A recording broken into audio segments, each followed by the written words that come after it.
Take me out to left field. Give me a shot of Fireball. Give me some high fives from Mark Peña and a hug from Jeff Cross as we stand on top of the tables. Hearing the horns, that's a blast. For it's 1, 2, 3 shots from the cannon with the ladies of left field. All right. Hey, y'all. It's game time with the ladies of left field. And it's Katie here with Kasey. Hey, y'all. And it's just us today. We have some busy schedules amongst the three of us. And so last week I was coaching volleyball, doubleheader. And today Jordan has all of her, I think, lacrosse meetings. A real job. Yeah, a real job. A real job. But we're still all in it, watching all this baseball and watching a bunch of sports. And so we'll give you our hot girl headlines to get started. Mine is all about the NBA playoffs. So if you're watching or keeping track right now, it's the 76ers versus the New York Knicks. Right now, the Knicks are leading that series 1-0. Beginning right now, today is the Cavs versus the Detroit Pistons. Also, the Spurs are now playing the Minnesota Timberwolves, and actually Minnesota leads that series 1-0. And then another series beginning are the Lakers against Oklahoma City. So there you go. 8 teams left, semifinals. This will move into the conference finals, and then it will move into the final NBA championship game. So a couple of things to keep a look for. The big one is, even though the Knicks beat the 76ers in that first game, so they're like saying they are a problem. They are super hot. They're not cooling off. They have a lot of grit and depth and no fear. So people are like, this is definitely not just a cute run for the Knicks. This is a push for the finals. So keep an eye on the Knicks as we move forward. Also, Oklahoma City Thunder is known as the most complete team. So again, so far, no drama, no holes, no injuries, nothing. So, they're like, if OKC doesn't win it all, it's because somebody else just like completely took over. It's not because OKC failed. So watch them. SGA, full control mode. Amazing. He's just known as something to watch, and he is just playing amazing. Also, Wemby, is already killing it in the playoffs. He's blocking everything that goes up. He's changing everybody else's offensive game plans, and he's still getting better. So he is here. He is known as like the player of the future. So he's amazing. One of the biggest stories that if you're hearing about the NBA playoffs are all the injuries. That's really been a huge piece of these playoffs, is who's still healthy. Rotations are changing all the time. Who's getting in there and playing? So there is a talk that it may just be the most healthy team is actually going to be the championship team, the one that carries most of their good players all the way through these NBA playoffs. So, and last but not least is the 76ers are very unpredictable. So they can look amazing, but then they can look totally beatable. So who knows? They're either going to shock all of us or they may self-destruct. So keep watching, get into it. This is when it gets super interesting. Again, a quick recap. Knicks are the hottest team. OKC is the best team. The Spurs might be the scariest team. And that's it. So again, we're here for the NBA playoffs. It's going to be super interesting and fun to watch. All right, Kasey, you got us all on UT beach volleyball. Yes, I will jump right in. Our beach volleyball, kind of a random hot girl headline for me here, but I'm just going with it. Our beach volleyball team ended up finishing their season in the semifinals. They lost to UCLA. This was their fourth time to play them this year. We beat them 3 times. We might have lost another time or two, but they still UCLA ended up being the eventual champion. So we lost to the champion. The just back-to-back quarterfinal appearances for our very, very young beach volleyball program. I mean, it's only 3 or 4 years old. And so it's pretty amazing that we're already jumping in there, going all the way to the end like that. Coach Metzger is our head coach. He was coach of the year. So lots of great things coming and with beach volleyball. And I think that's one of those sports where I'm sure I know they have a following, they've got people that follow them. And I actually I did watch it last week on Friday. It was one of those things where you're trying to watch and they're changing constantly who's playing because there's 5 matches going at one time and you're trying to get 3 points, win 3 matches. So it came down to the final 5th match and it was like down to the very, very end for us when we lost to UCLA. But so congratulations still to our beach volleyball squad who had a great year. And then I was going to do a quick little jump in here with probably what would Jordan might have been. It wouldn't have been a happy hot girl headline for her, but the Dallas Stars lost last week in Game 5. So real disappointing end to their season. They were up and down all year. I mean, I felt like they were the number 2 seed in the West, all that kind of stuff.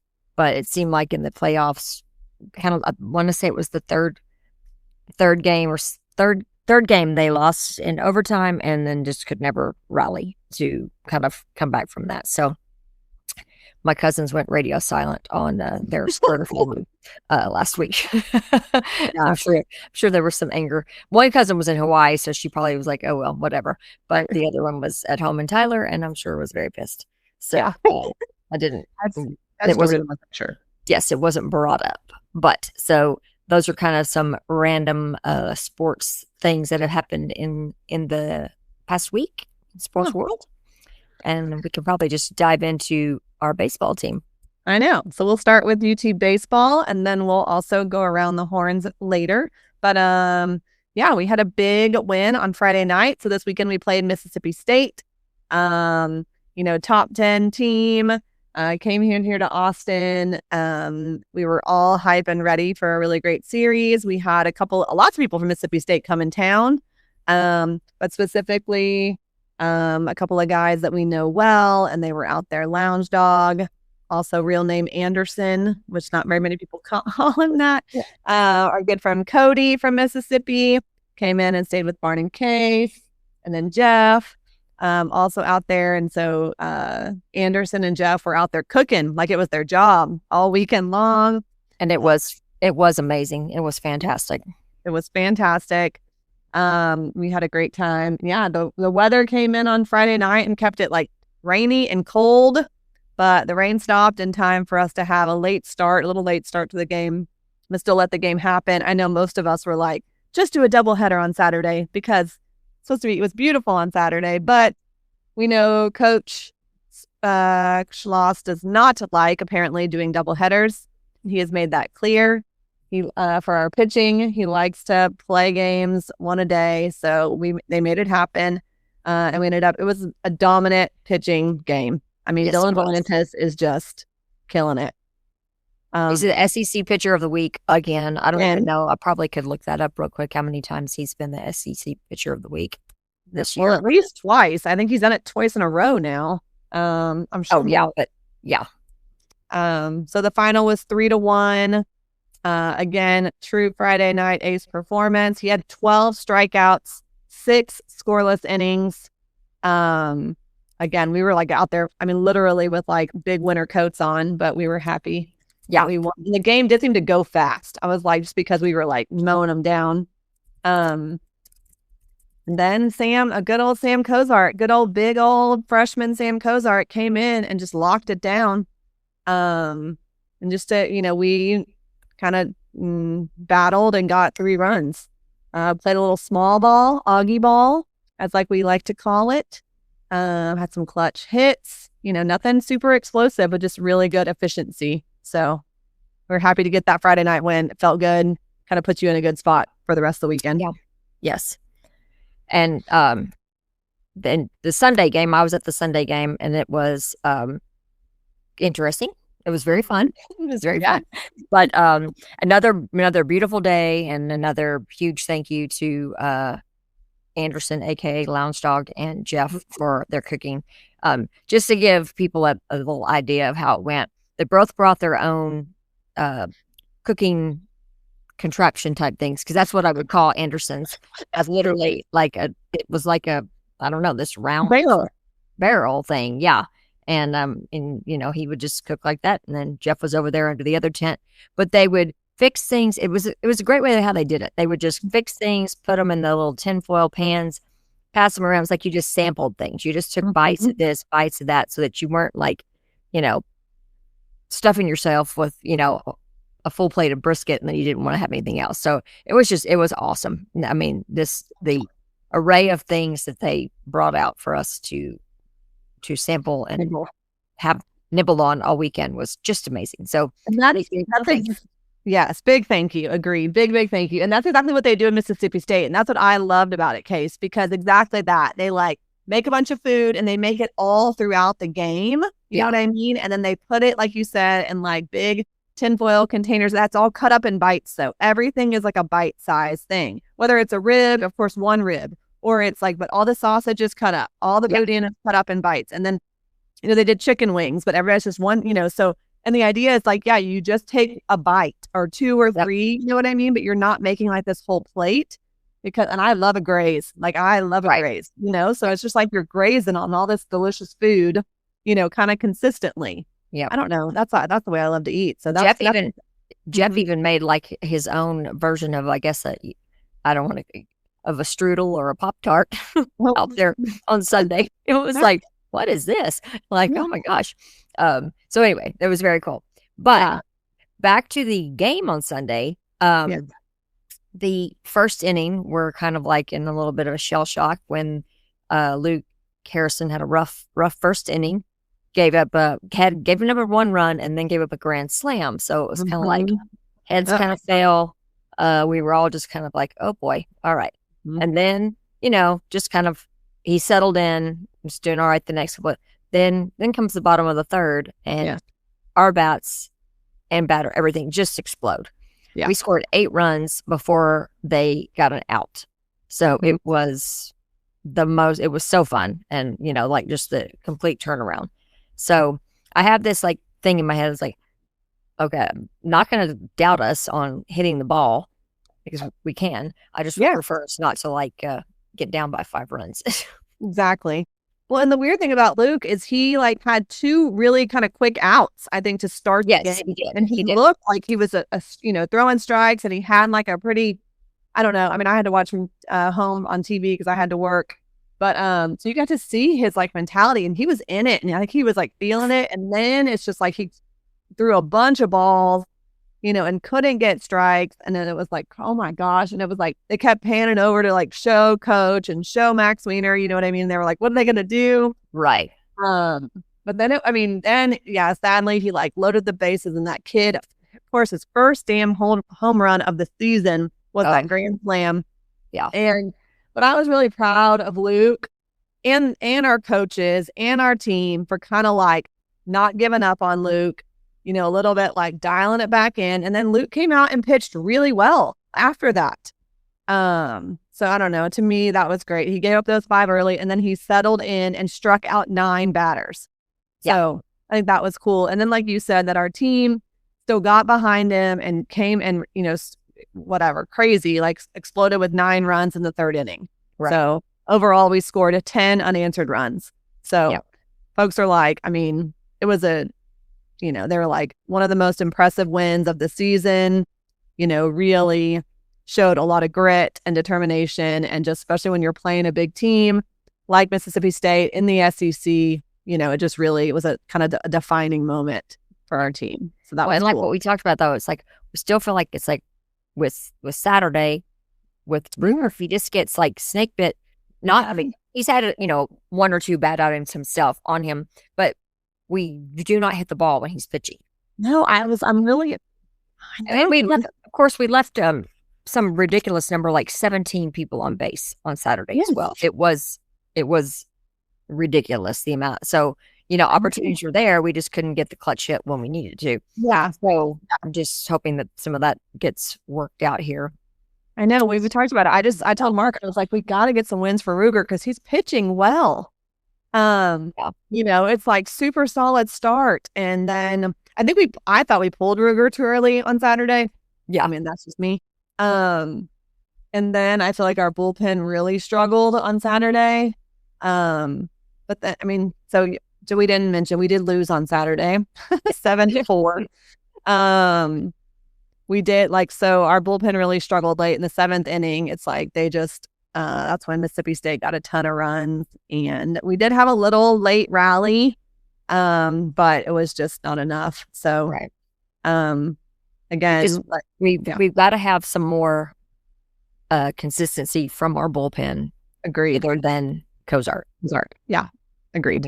We know it's there. Possible. Yeah. It's just like, I feel like they come in there and they get behind on batters quick. And so then they have to either walk them or they serve up something like the easiest pitch in the world to slam, just get their great hit. Exactly. So just ready for, hoping that kind of stuff gets itself worked out. I don't know, I do know, we have Tennessee this weekend. Mm-hmm. At Tennessee. Mm-hmm. And then close out with Missouri next week, Thursday, Friday, Saturday. So we have the chance to run the table here these last 6, which would be great. We're 2 games behind Georgia and tied with A&M. So, and in the second spot. And A&M lost bad to Auburn this weekend. Right. So that was good for us. Yeah. But yeah, I think, we know elite starting pitching. We are starting to get some clutch hitting. I think a big bounce back from, being down early on the Sunday game. So a couple of things like you mentioned that we need to start. We have to stop leaving a bunch of runners on base. Like you mentioned, getting that bullpen consistency is huge. Because you're right, Case. It's like they'll start throwing balls and not throwing strikes, and then they're so behind in the count, they start throwing things that are like very obviously strikes. So then guys either that or they throw something and it hits the batter. That's right. Oh yeah, that's too many. Yeah, agreed. That's so annoying. Stop. Yeah. And I think we get so much confidence when we score runs early in the game. Right. Of course, as a pitcher, I'm sure it puts you at ease. It's like, okay, my offense is here. I don't have to be perfect. Exactly. Anyway, so if we can get that, but yeah, like you said, I think we should go to Tennessee. Hopefully win all 3 of those, and then we play Missouri here. Yeah. I know that we always just want to win the series, but just based on schedule or, records and stuff, we should take advantage of what's in front of us. But I also know that that's, mm-hmm. going on the road, it's hard to sweep. But anyway, we just don't want to do it, Exactly. We just want to keep ourselves up in that top echelon of being able to be seated, in the top 8 so that you can, host the regional and then hopefully advance and have the super regional. Yeah, absolutely. Got to keep that top 8, be in the top 8 so that we can, continue to host things at home. Because I think we definitely play better in Austin. So, yes. And our crowd definitely came out on Saturday and Sunday once the weather was gorgeous. So that's really fun. And a couple of players are playing great. Aiden Robbins is still killing it. Mm-hmm. Temo is starting. Yeah. Carson Tenney. Temo is starting to hit really well. It's nice to have Adrian back. Rodriguez, I think, he's only hitting lefty because of his hand. But his dad said, I talked to Juan, and Dad was like, it's coming. It's getting better. He was like, he'll be back to switch hitting soon. Mm-hmm. So I think that's good. And then Pac-Man, man. Pac-Man, that kid is great. Yeah. So, I think even Kasey seems to be getting a little bit more into rhythm and kind of out of a little bit of that slump he was in. Yeah. So they're all, on Saturday, Kasey had that big, was it Saturday, right? He had that big 3-run home run. Or was that Sunday? I wasn't there on Sunday, so it was definitely Saturday. Oh, okay. So then Saturday. But I went inside to get PJ something to eat, and then Eric was underneath. His dad was underneath the stands, like he's like, I can't watch anymore. I just can't watch. And the next thing we know, it was like, that crowd was going. I was like, Kasey must have hit a home run, and he was like, he did. And so we were laughing. I was like, well, there you go. I was like, now you're stuck down here. Yeah. Yeah, exactly. Follow the superstition. You can't move. That's right. Yeah. Yeah, we might have been part of the problem on Saturday. We got to go into a suite for a little while and we weren't out there in left field the entire time. So that might have been the problem. That was a big deal. Because also, if you saw, I don't know if anybody follows some social media, Coach Mac Brown came out to the tailgate into the game on Saturday. And of course, he loves to see Kasey. So yeah, no, it was fun though. It was fun being up there, getting to catch up with him, just have more chit chat time with him and his wife, Sally. So that was fun. And we were able to introduce our friend Cody to him. And Cody proceeded to thank us for the rest of the weekend profusely, over and over and over for that. So I was like, it's all right, Cody. We got it. I know. But Cody was so cute. He's like, Coach Brown is the reason I'm a Longhorn fan. Yeah. Him and Vince Young. Now I got to meet him. And then, of course, Mac Brown was always, whenever Kasey worked with him and in his office, he was always so open about like doing tours of his office and trying on all of his rings. And of course, he's like wearing a national championship ring and he lets Cody try it on, Yeah. Yep. He's such a nice guy. So that's awesome. He's a busy man. Yeah, exactly. Busy man. But great host and great representation of the Longhorns.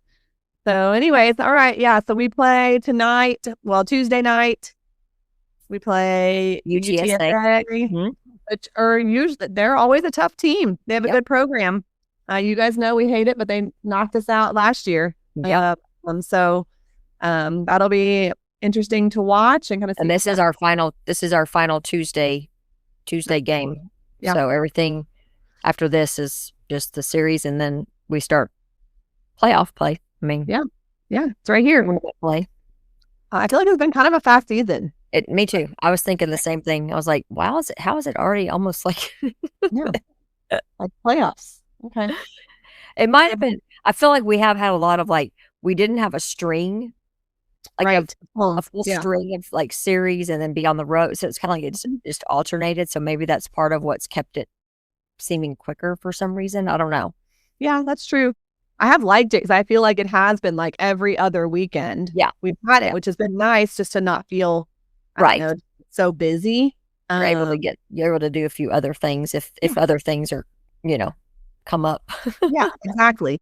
So I think maybe that's it. But, and again, it's nice. We have like kind of this weekend, at Tennessee, but kind of like you said, off. And then we have Missouri to finish. So anyways, we'll keep y'all connected. Hopefully the team really starts coming together and we kind of work out some of these kinks and we go into the postseason with like everything kind of lined up.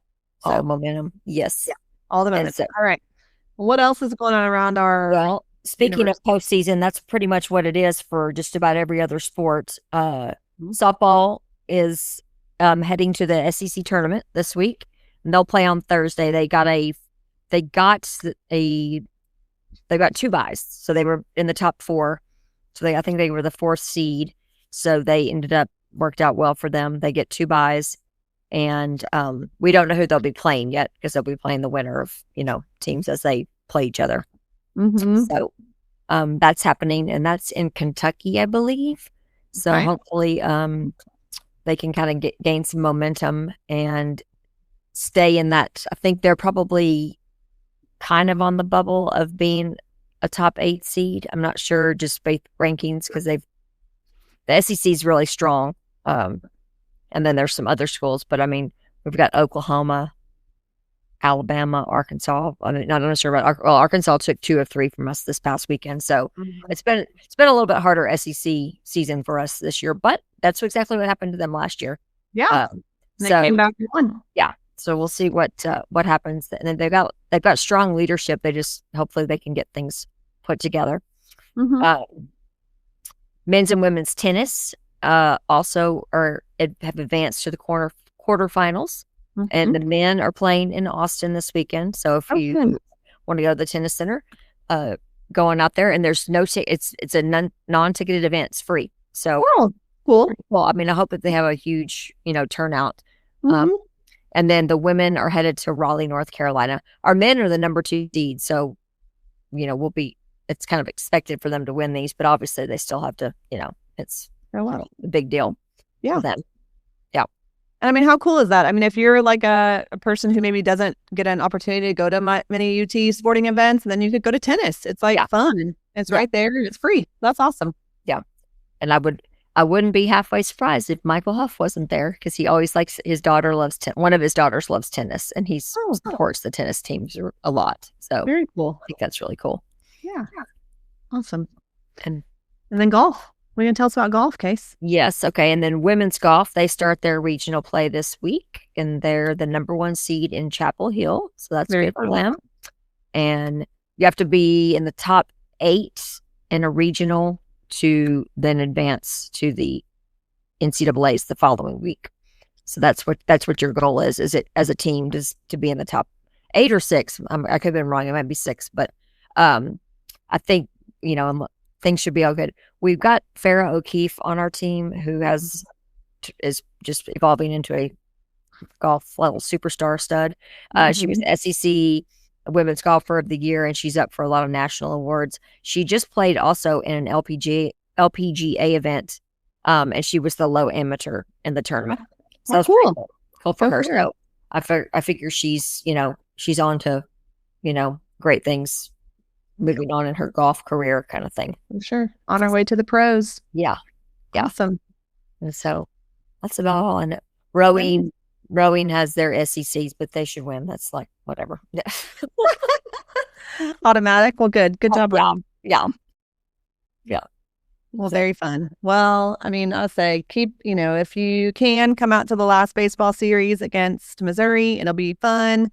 Of course, the regionals and super regionals, hopefully we get to host at home, and those are amazing to come to. Such a great environment. So yeah, keep joining us. Good stuff. But yeah, I think that's it, Case, right? So we'll see y'all in left field. We'll see you in left field.